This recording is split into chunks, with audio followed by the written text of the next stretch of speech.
April 30th, 1945. Deep beneath the ruined streets of Berlin, Adolf Hitler makes a decision that will change history forever.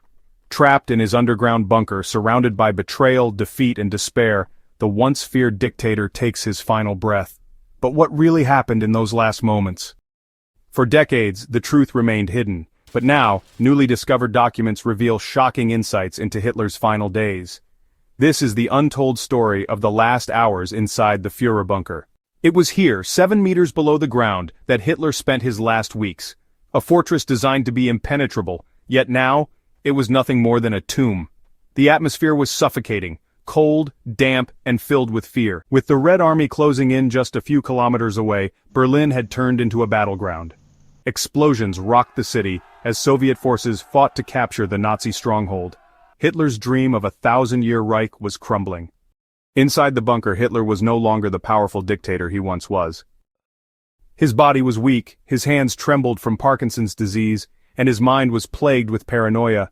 He no longer trusted his own generals, and he was right. Betrayal was closer than he realized. Hermann Göring, once Hitler's most trusted ally, saw an opportunity. He sent a message suggesting that since Hitler was trapped, he should take over leadership. But instead of accepting defeat, Hitler exploded in rage.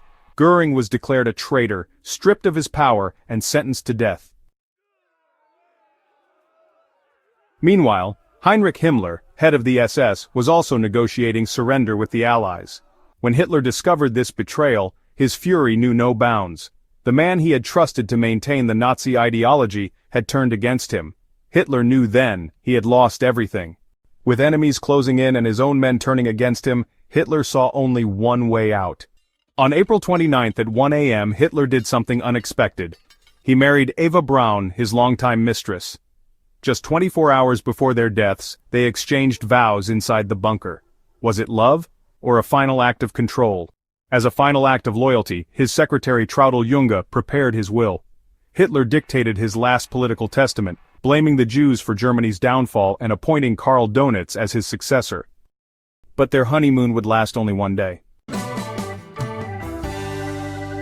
On April 30th, 1945, at precisely 3 p.m., Hitler poisoned his beloved dog, Blondie, perhaps his final test before taking his own life. Moments later, he and Eva retreated to their private room. A gunshot echoed through the bunker. Following Hitler's strict orders, his staff wrapped his body, carried it outside, and set it on fire. He wanted no trace of himself left behind, no trophy for his enemies. When the Red Army arrived, they found only ashes. But how did they confirm it was really Hitler?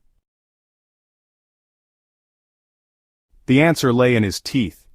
Hitler's dental records were unlike any other: gold bridges, decayed molars, and a unique structure. It was this dental evidence that finally confirmed that the charred remains belonged to Adolf Hitler. But Stalin was not convinced. The Soviet leader fueled speculation that Hitler had escaped, leading to decades of conspiracy theories. Some believed he had fled to Argentina, others claimed he was living in a secret base in Antarctica. But no credible evidence ever surfaced. Thus ended the life of one of history's most infamous figures. His empire was reduced to rubble, his closest allies had abandoned him, and his name became a symbol of ultimate downfall. But the questions remain. Was his death an escape from justice? Or was it the only punishment he had left to give himself? The bunker has long since been buried, erased from Berlin's landscape. But the ghosts of history still whisper beneath the streets, reminding us of a time when one man's ambition led the world to the brink of destruction. Subscribe for more untold stories from history.